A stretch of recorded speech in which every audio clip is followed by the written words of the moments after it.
Hello everyone, this is R. K. Ranjan and you are watching StudyMate English Adda. Okay so दोस्तों, आज मैं आपको बताने वाला हूं आर्टिकल का पार्ट थर्ड. ओके इससे पहले दोस्तों मैंने आपको आर्टिकल का पार्ट फर्स्ट और पार्ट सेकंड बता दिया है.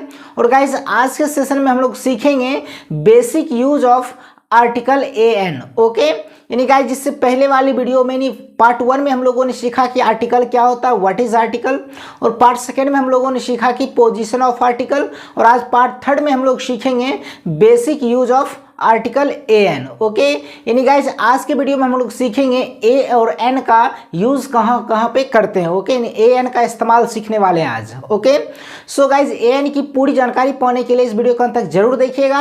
अगर आप चैनल पे पहली बार देख रहे हैं तो चैनल को सब्सक्राइब कर लीजिएगा और बेल आइकन को दबा लीजिएगा. ओके जिससे कि कोई भी वीडियो मिस ना हो. ओके तो चलिए गाइज आज की सेशन की शुरुआत करते हैं बिना किसी देरी किए हुए. So let's get started.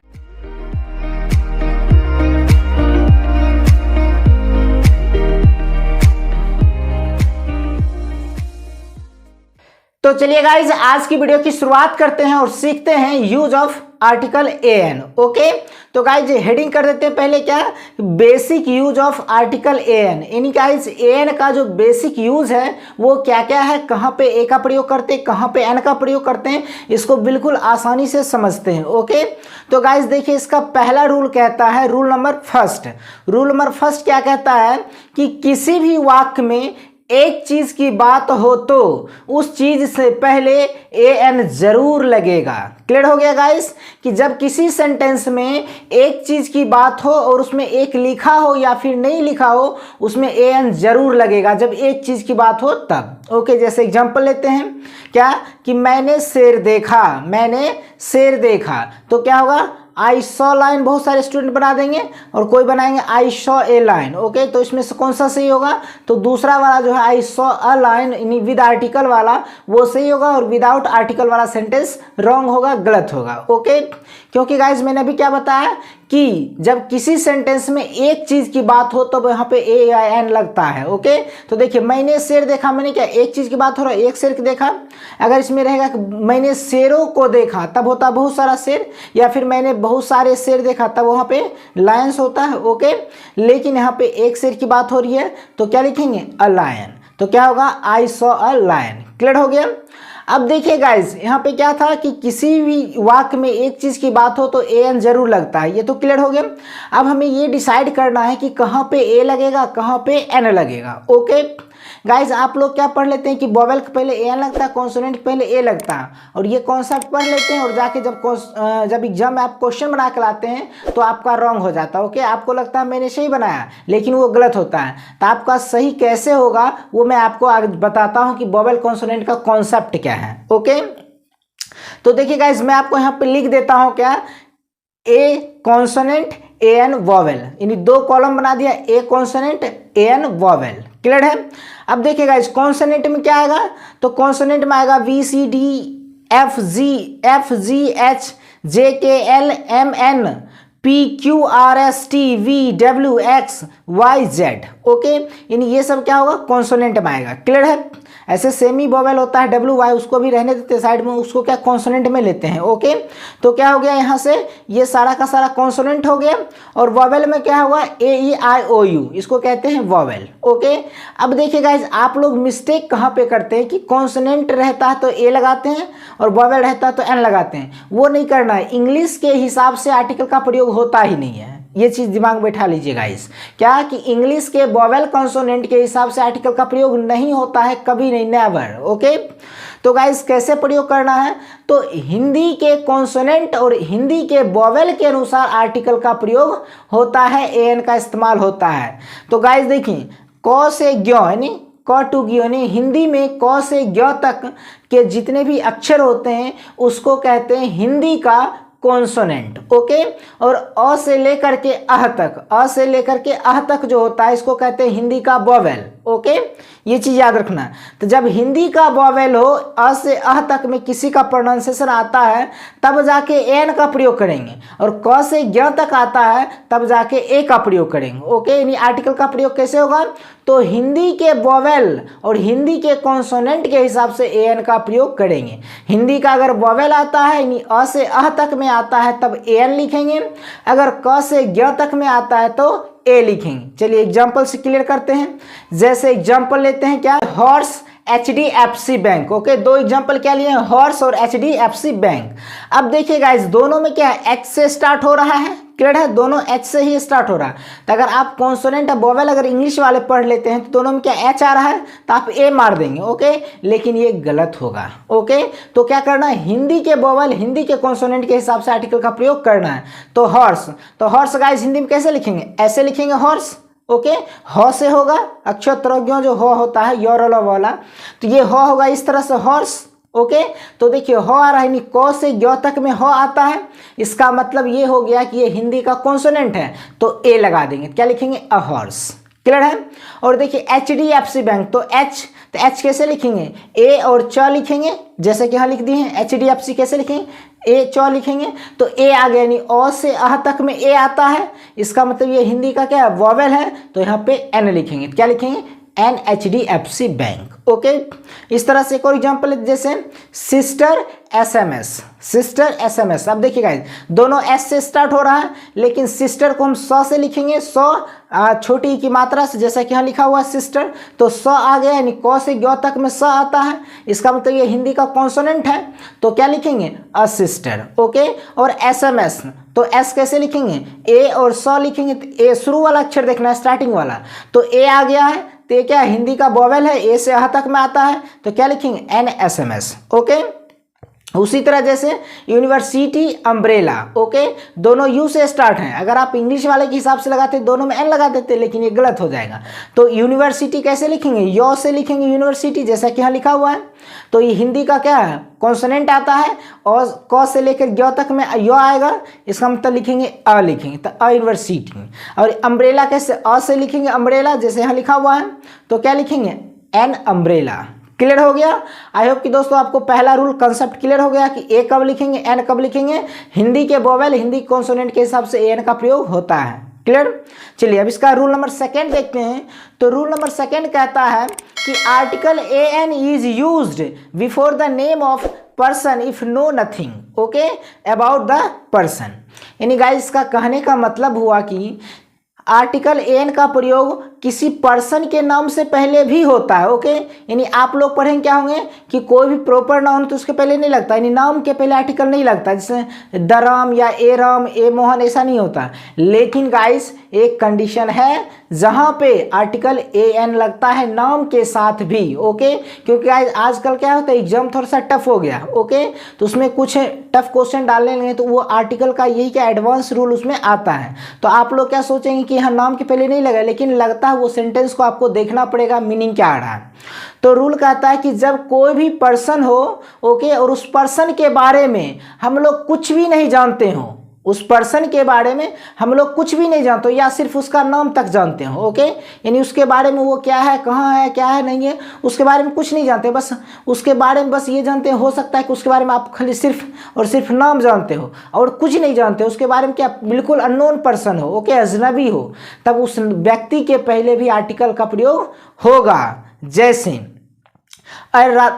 Example लेते हैं क्या, Adara Singh is standing at the door. Adara Singh is standing at the door. Okay, इसका मतलब हुआ कि कोई दारा सिंह दरवाजे पर खड़ा है। अब ए का मतलब है एक नहीं होगा, यहाँ पे ए का मतलब कोई होगा, क्योंकि दारा सिंह कौन है नहीं है, पता नहीं है, जानते नहीं है, अननोन है उसके बारे में, उसको वो किस काम से आया है, किसको ढूंढने आया है, वो उसका घर कहाँ, मैंने बिल्कुल उससे अनजान है। ओके, तो क्या कहेंगे, a Dara Singh is standing at the door, यानी कोई दारा सिंह नाम का एक व्यक्ति है जो दरवाजा पर खड़ा है।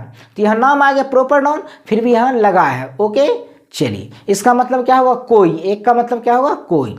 इसी का एक और एग्जाम्पल लेते, जैसे I met a Raju in train, later he told me that he was a student of science। Okay. अब देखिए ए राजू, यानी राजू के पहले भी आर्टिकल ए लग गया है। ओके, तो देखिए गाइस नाम है फिर भी लगा है, लेकिन ये सही होगा। ओके, कैसे? तो देखिए अभी मैंने क्या बताया कि कुछ ऐसे पर्सन का नाम होता है उसके पहले भी आर्टिकल लगता है, लेकिन कब? जब उसके बारे में हम लोग कुछ नहीं जानते हो, बिल्कुल नील हो। ओके, तो देखिए यहाँ क्या करा कि I met a Raju in train, यानी मैं एक राजू नाम का व्यक्ति से ट्रेन में मिला। ठीक है, उसके बाद क्या करा? Later he told me that, उसके बाद उसने मुझसे कहा he was a student of science, वह साइंस का स्टूडेंट था। ओके, यानी उसके बारे में कुछ नहीं जानते, वो अननोन है, अनजान है, लेकिन वो क्या सिर्फ उसका हम लोग नाम जानते हैं। मानते एक ट्रेन बैठे हुए कोई नाम उसका बुलाया तो नाम हम लोग सुन के समझ गए चलो इसका नाम राजू है, बाकी उसके बारे में और कुछ पता नहीं है। क्लियर है? तो यानी क्या कोई राजू नाम का आदमी था जिससे मैं ट्रेन में मिला, बाद में उसने मुझसे कहा कि मैं साइंस का स्टूडेंट था। क्लियर हो गया? चलिए, यानी इससे क्लियर हो गया कि प्रॉपर नाउन भी रहे तो उसके पहले आर्टिकल का प्रयोग होता है, लेकिन कब? जब वो सेंटेंस के अकॉर्डिंग हमको देखना पड़ेगा सेंटेंस का मीनिंग क्या दे रहा है। ओके, ऐसा नहीं कहेंगे क्या कि आई एम ए राम, ऐसा भी नहीं कहेंगे। ओके, क्योंकि ये सेंटेंस नहीं मिलेगा, मीनिंग आ रहा है, तो आपको सेंटेंस का मीनिंग देखना होगा वहाँ पे। क्लियर? इसका नेक्स्ट देखते हैं रूल। तो नेक्स्ट थर्ड नंबर क्या है कि article a an is used before the some of the verb when they are used as noun, it is called phrases. Okay, यानी गाइस कहने का मतलब क्या है कि कुछ ऐसे भी वर्ब होते हैं। ओके, कुछ ऐसे वर्ब होते हैं जिसके पहले आर्टिकल ए एन का प्रयोग होता है। ओके, लेकिन वह वर्ब नहीं कहला करके वह वर्ब क्या? नाउन कहलाता है, जिसको हम लोग क्या? फ्रेज का नाम देते हैं। ओके, यानी कुछ ऐसे वर्ब होते हैं जिसके पहले आर्टिकल ए या फिर एन लगता है, लेकिन वह वर्ब तब नाउन का काम करने लगता है, जिसको हम लोग फ्रेजेस वर्ब कहते हैं। ओके, क्या? फ्रेजेस कहते हैं। जैसे एग्जाम्पल कि I have gone for a walk, I have gone for a walk, यानी मैं टहलने गया हूँ, मैं टहलने गया हूँ। तो देखिए यहाँ वॉक जो है ये वर्ब का काम नहीं कर रहा है, क्योंकि उससे पहले ए लग गया, तो ए वॉक ये क्या? एक फ्रेज बन गया, जिसका मतलब होता है क्या? टहलना। ओके, जिसका मतलब टहलना, लेकिन यहाँ मेन वर्ब का काम कर रहा है गो, गो का भीतरी क्या है? गॉन, तो ये गॉन जो है ये वर्ब का काम कर रहा है, और ए वॉक यह नाउन का काम कर रहा है, यानी मैं टहलने गया। क्लियर हो गया? यानी मेन वर्ब क्या है? गया काम कर रहा है। अगला क्या है? जैसे इसी का example I want to have a swim, I want to have a swim, यानी मैं तैरना चाहता हूँ। ओके, तो देखिए अ स्विम लग गया है, इसका मतलब ये वर्ब का काम नहीं कर रहा है, ये नाउन का काम कर रहा है, एज ए फ्रेज ये वर्क कर रहा है। ओके, और इसमें वर्ब का काम कौन कर रहा है? तो वांट इसका इसमें मेन वर्ब का काम कर रहा है। क्लियर हो गया? तो क्या होगा? I want to have a swim, मैं तैरना चाहता हूँ। क्लियर? चलिए अब इसका नेक्स्ट रूल देखते हैं। तो इसका नेक्स्ट रूल क्या है गाइस कि such oblique how oblique what plus a an plus adjective noun. Okay, यानी गाइस इसका कहने का मतलब ये हुआ कि जब कोई नाउन हो, ओके, और या फिर गाइज आप शुरू से चल सकते हैं क्या कि जब किसी सेंटेंस में सच हाउ या व्हाट से कोई सेंटेंस स्टार्ट हो, उसके बाद नाउन हो, तो नाउन से पहले और सच हाउ व्हाट के बीच में ए या एन जरूर आएगा। क्लियर है? अगर नाउन है, नाउन से पहले अगर एडजेक्टिव है तो एडजेक्टिव का प्रयोग एडजेक्टिव से बाद होगा। ओके, यानी गाइस जैसा कि मैंने आपको पोजीशन आर्टिकल ऑफ पोजीशन बता दिया था कि अगर कोई नाउन हो, नाउन से पहले एडजेक्टिव हो, तो आर्टिकल का प्रयोग उस एडजेक्टिव से पहले होगा, यानी अपने से नज़दीक वाले साउंड के अकॉर्डिंग उसका प्रयोग होता है। तो यानी जब कोई सेंटेंस सच या हाउ या व्हाट से शुरू रहे, ओके, उसके बाद अगर नाउन रहे या फिर नाउन से पहले कोई एडजेक्टिव रहे, तो आपको क्या करना? आर्टिकल का प्रयोग करना है। अगर नाउन है तो नाउन से पहले, अगर एडजेक्टिव दिया हुआ है और नाउन है तो नाउन के बाद एडजेक्टिव, एडजेक्टिव के पहले क्या करना? आपको आर्टिकल का प्रयोग करना है। यानी आर्टिकल प्रयोग तभी करेंगे जब नाउन रहेगा, सिर्फ एडजेक्टिव रहेगा तो आर्टिकल का प्रयोग होगा ही नहीं। क्लियर है? चलिए तो देखिए गाइस, क्या जैसे एग्जांपल लेते हैं कि what a place, what a place यानी क्या प्लेस है। ओके, क्या जगह है। तो प्लेस क्या हो गया? नाउन, और व्हाट से स्टार्ट है तो व्हाट और नाउन के बीच में आर्टिकल ए या एन आएगा। ओके, इसको बोलते हैं sign of exclamatory. Okay, in exclamatory sentence है। जैसे एग्जांपल क्या है कि सच a boy, such a boy मैंने ऐसा लड़का, सच अ बॉय मतलब ऐसा लड़का। तो देखिए सच आ गया और उसके बाद बॉय नाउन आ गया तो बीच में ए एन प्रयोग होगा। उस तरह जिसके कहेंगे what is joke, what a joke, क्या जोक है। तो देखिए जोक हो गया नाउन, व्हाट हो गया क्या, यानी सच हाँ व्हाट में आ गया ये, और बीच में क्या आर्टिकल ए का प्रयोग किया गया है। ओके, चलिए अब नेक्स्ट रूल देखते हैं। तो नेक्स्ट रूल क्या है कि some idiomatic usages of a oblique an. यानी गाइज कुछ ऐसे एडियोमेटिक यूजेज होते हैं जिसमें ए एन का प्रयोग होता है, जिसको आप लोग कह सकते हैं कि मुहावरेदार वर्ड्स। ओके, कुछ ऐसे वर्ड होते हैं जो मुहावरे टाइप के होते हैं, उसमें ए एन फिक्स रहता है। ओके, इसमें अलग से हटाने की जरूरत नहीं, वो बिल्कुल क्या है, उसमें फिक्स ही रहता है।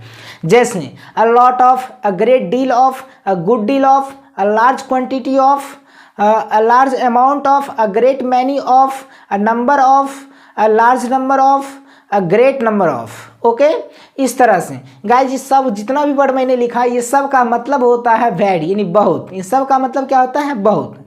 और कब कब किस केस में होता है, मतलब किस कंडीशन में कौन सा वर्ड लिखेंगे, तो इसके ऊपर गाइज मैं आपको एक स्पेशल वीडियो ही बना दूंगा। ओके, अभी आपको फिलहाल मान के चलना है कि सभी का हिंदी क्या होता है, बहुत।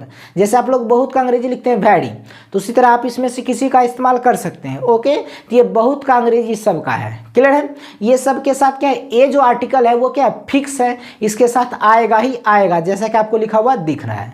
क्लियर हो गया।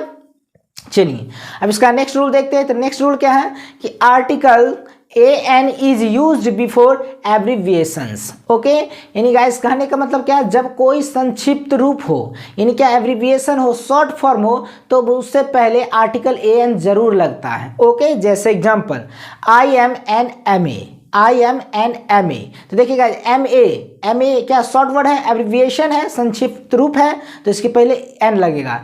एम कैसे लिखेंगे आप, ए और एम लिखेंगे। गाइस जैसे कि मैंने आपको ऑलरेडी बता दिया कि हिंदी के वोवेल के अनुसार तो ए लिखेंगे, तो अ से अह तक में ए आता है, इसलिए यहाँ पे क्या होगा, एन एम ए होगा। बहुत सारे स्टूडेंट क्या करें, एम देखेंगे कॉन्सोनेंट है तो ए लिख देंगे, वो गलत हो जाएगा। आपको यहाँ एन लगाना हिंदी के अनुसार। उसके बाद क्या, he is a B A. Okay, वह एक बी ए है, बैचलर ऑफ आर्ट्स है। तो देखिए बी ए क्या है, बी, तो ब से लिखेंगे तो ब क से ग्यो तक में आता है, इसलिए यहाँ पे ए होगा। क्लियर हो गया। अब देखिएगा इसका देखते हैं नेक्स्ट रूल क्या है कि यदि किसी व्यक्ति का नाम किसी खास व्यक्ति के साथ कमेंट के रूप में जोड़ा जाए तो आर्टिकल an का प्रयोग करते हैं। ओके, यानी गाइस इसका कहने का मतलब ये हुआ कि किसी व्यक्ति का नाम अगर किसी खास पर्सन से तुलना कर रहे हो, ओके, या फिर उसकी क्वालिटी को कंपेयर कर रहे हो, ओके, उसके जैसा जो उससे जोड़ करके कोई कमेंट कर रहे हो, तब वहाँ पे आर्टिकल एन का प्रयोग करते हैं। जैसे एग्जांपल कि we need a Gandhi in our politics, we need a Gandhi in our politics. देखिए गांधी हो गया नाम, यहाँ भी नाम के पहले लग गया ए गांधी। ओके, यानी we need a Gandhi in our politics, इसका मतलब हुआ कि हमें हमारे पॉलिटिक्स में, हमारे राजनीतिक में एक गांधी की ज़रूरत है। ओके, जो गांधी जी मर गए हैं उनकी बात नहीं कर रहा, उनसे कंपेयर कर रहा, उनके जैसा कमेंट करके किसी व्यक्ति के लिए बोल रहा है कि मुझे एक गांधी की ज़रूरत है हमारे समाज में, हमारी राजनीतिक में। ओके, इस तरह से जैसे गाइज मानते कोई क्लास में बहुत सारे स्टूडेंट रहते हैं, तो उसमें कोई ऐसा स्टूडेंट जो गांधीगिरी करते, ओके, तो आप लोग क्या कहते हैं कि he is a Gandhi in our class, वह हमारे क्लास का एक गांधी है। ओके, ऐसा नहीं कि वो गांधी जी हैं, उनसे ये कंपेयर कर रहा है, उनके जैसा क्या उनको जोड़ करके कमेंट कर रहा है। ओके, इसलिए गाइज क्या, किसी भी व्यक्ति का कमेंट जब किसी खास पर्सन से जोड़ करके कर रहे हो तब वहाँ पे नाम के पहले भी आर्टिकल ए या फिर एन लगेगा। आई होप क्लियर हो गया होगा। ओके, अब देखिएगा ये तो था रूल। अब देखिएगा कुछ ऐसे फ्रेजल वर्ब होते हैं जिसमें आर्टिकल एन का प्रयोग होता है। ओके, ऐसे तो बहुत हैं, लेकिन मैं अभी आपको कुछ लिख दूंगा, यहाँ डिस्प्ले पे आपको दिखेगा। ओके, यही गाइज अगर आप इतना याद कर लेते तो इसी से आपका काम चल जाएगा। एग्जाम में इसी में से क्वेश्चन आगे पीछे करके पूछते रहता है, इससे बाहर आपको शायद कभी नहीं जाएगा। ओके, इसलिए आप इसको अच्छे से याद कर लीजिएगा। मैं आपको यहाँ पे लिख देता हूँ क्या कि सम पार्टिकुलर फ्रेजेज, यानी कुछ खास फ्रेजेज। ओके, आपको यहाँ पे लिखा हुआ दिखेगा, आप इसको अच्छे से कॉपी में नोट कर लीजिएगा। ओके, तो देखिएगा वो रहा वर्ड ये। ओके दोस्तों, इस फ्रेज को आपको क्या करना, कॉपी में नोट कर लेना। ओके, आई होप कि दोस्तों आपको समझ में आ गया होगा कि ए और एन का इस्तेमाल कहाँ करेंगे। बिल्कुल शॉर्ट में मैंने आपको फास्टली बता दिया है। ओके, सो दोस्तों इसी तरह आप इसका नेक्स्ट पार्ट का वेट करें। नेक्स्ट पार्ट में मैं आपको बताऊंगा यूज ऑफ द, और द का इस्तेमाल गाइस मैं आपको बिल्कुल यूनिक तरीके से बताऊंगा। ओके, उसके बाद नेक्स्ट जो पार्ट आएंगे उसमें मैंने आपको फिनिश करूंगा, उसमें मैं आपको बताऊंगा ओमिशन ऑफ आर्टिकल, यानी आर्टिकल का प्रयोग कहाँ कहाँ नहीं करते हैं। सारे चीज़ को गाइस मैं बिल्कुल बारीकी से आपको बताऊंगा। A to Z advance level तक का जितना भी आर्टिकल का क्वेश्चन आता है वो सारा करवाऊंगा, और आपका एग्जाम बिल्कुल अच्छे से जाएगा। ओके, चाहे आप कॉम्पिटेटिव एग्जाम्स की तैयारी कर रहे हो या फिर क्लास 12 की तैयारी कर रहे हो या सीबीएसई के हो, सारे के लिए गाइज ये जो टॉपिक है आर्टिकल, ये बहुत ही बेहतरीन है और बहुत ही बेहतरीन तरीके से मैं आपको बता रहा हूँ। ओके, इसको आप कॉपी पेन लेकर के बैठ जाए और नोट करते जाए। ओके, आई होप कि दोस्तों आपको समझ में आ गया होगा। तो चलिए गाइज, मिलते हैं नेक्स्ट वाली क्लास में, तब तक के लिए take care and bye bye. Hold me close till I get up. Time is barely on our side.